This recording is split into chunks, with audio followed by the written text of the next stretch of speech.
Flying Reptiles by Keisha.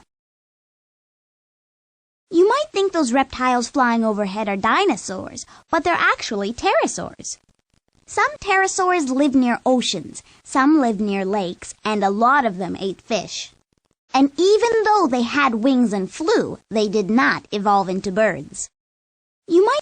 Pterodactyls lived in the Jurassic and Cretaceous. They had short tails and long necks. Pterodactylus was the smallest.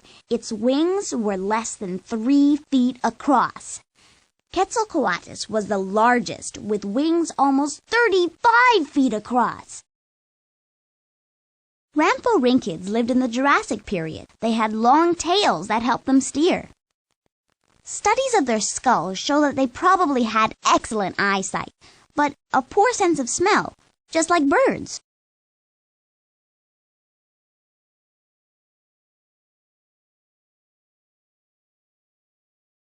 Short-necked plesiosaurs like this Kronosaurus had short, stout necks and large skulls. From their fossils, paleontologists think that they were powerful hunters who could swim for long distances. Look at those teeth!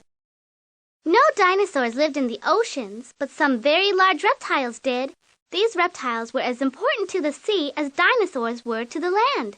The two main types of marine reptiles were ichthyosaurs and plesiosaurs. Plesiosaurs had long necks, narrow bodies, and legs shaped like flippers. Like penguins today, they use their flippers to fly through the water and hunt fish. Ichthyosaur means fish lizard. These carnivores were reptiles, but they were completely adapted to life in the water. Like dolphins today, they swam like fish, gave birth to live young, and breathed air. The Evolution of Birds by Phoebe. Scientists used to wonder how birds evolved until they discovered fossils of Archaeopteryx. Archaeopteryx was a dinosaur with teeth and a tail, but it also had wings and feathers, like a bird. Archaeopteryx probably evolved from a fast little carnivore, like Compsognathus. Having feathered arms might have helped to trap insects and other small creatures. Flying may have just been a lucky accident that came from having feathers.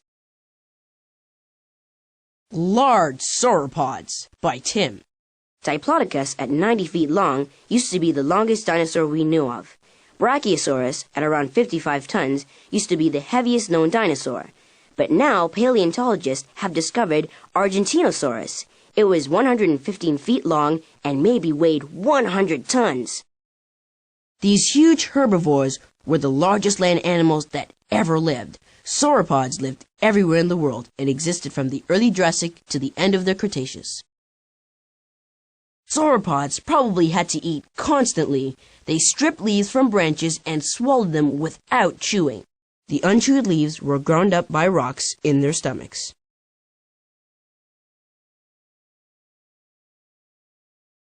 Gigantism by Dorothy Ann. Most dinosaurs were much larger than the largest reptiles alive today. But they weren't the only examples of gigantism.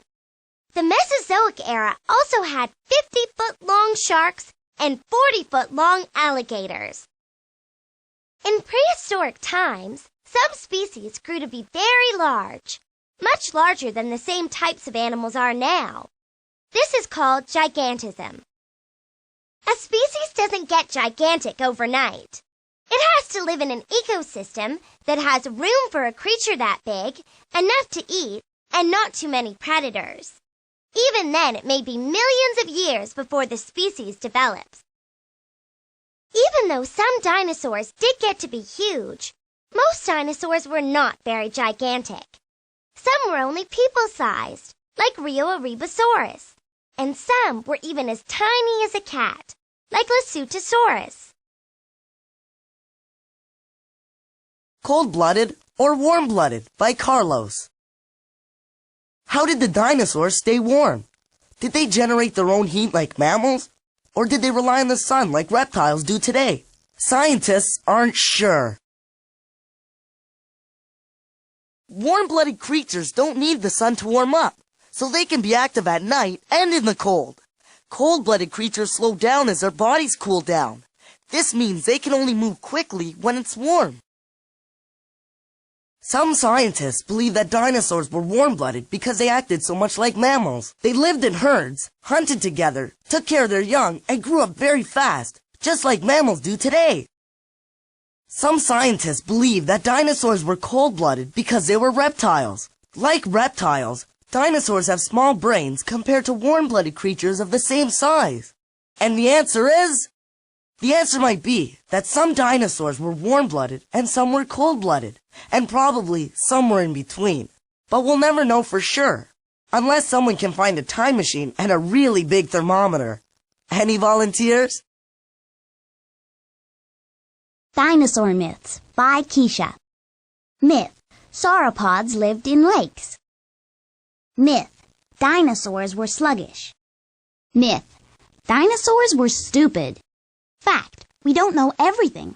When paleontologists decided that dinosaurs were reptiles, they thought they moved like reptiles too, legs apart, dragging their bellies.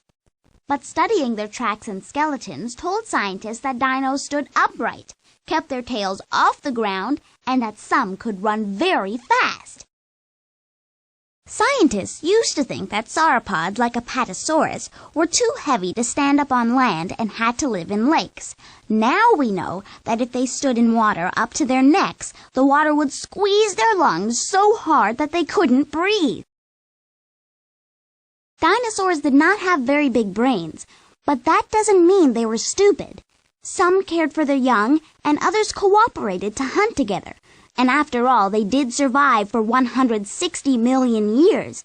They may not have sent any dinosaurs to the moon, but they were pretty smart at being dinosaurs. We'll never be 100% right about dinosaurs.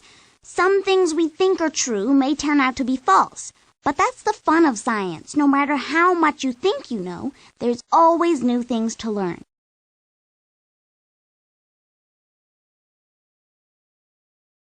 Mammal-like reptiles by Wanda. Cymognathus was large and fast for its kind and had unusual teeth. Ordinary carnivorous reptiles have one type of tooth, but Cymognathus had several kinds for cutting, stabbing, and tearing meat. Before the dinosaurs, a group called the mammal-like reptiles were common all over the world. Some of these early reptiles looked a lot like mammals.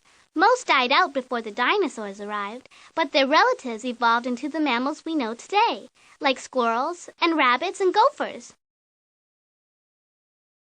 Dicynodonts are a group of big herbivores. They use their sharp beaks to take big bites of tough plants or roots. Some of them lived around swamps, and some lived in forests. Dimetrodon was an early mammal-like reptile that actually didn't look very much like a mammal. Its huge sail helped Dimetrodon warm its blood quickly each morning, giving it a head start on its still sluggish prey. Carnivorous Dinosaurs by Ralphie. The first theropods lived at the end of the Triassic and beginning of the Jurassic. Herrerasaurus and Eoraptor were small and had hollow bones. This made them light in weight, so they could run very fast. Carnivores are animals that feed mainly on other animals. They're all bipedal, which means they walked on 2 feet instead of 4. Together, they are known as theropods. The big theropods were the largest carnivores that ever walked on land. In the Jurassic, there was Allosaurus and Megalosaurus.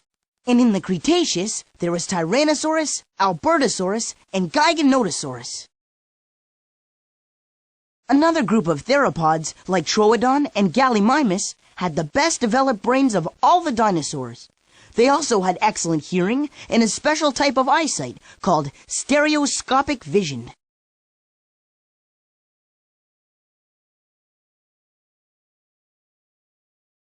Another group of theropods.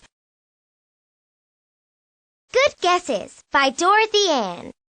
Sometimes paleontologists guess wrong. They used to think that dinosaurs acted like reptiles. Now they think dinos acted more like birds and mammals. The more they learn, the closer they probably get to the truth. Paleontologists think that male triceratops battled each other for mates and lived in migrating herds, because that's how large-horned herbivores like buffalo, antelope, and deer behave today. How do scientists know so much about dinosaurs? They can tell a lot by looking at the bone. But lots of what they know comes from ideas based on looking at animals that are alive today and guessing what dinosaurs looked like long ago.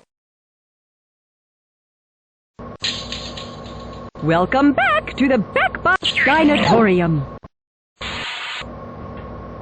Welcome to the Paleo Card Gallery, where we'll keep your cards safe and sound. You don't have any Paleo cards yet, but you can win them by playing games. See ya!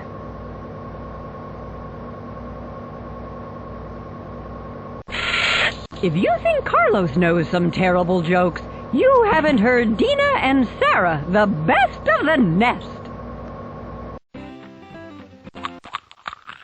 Some paleontologists think some dinosaurs had feathers. Some paleontologists think feathers are for the birds.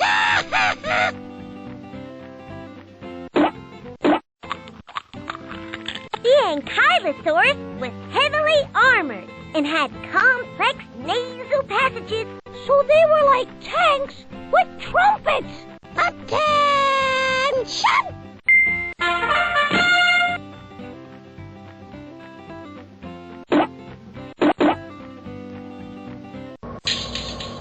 Welcome back to the Backbot Dinosaurium.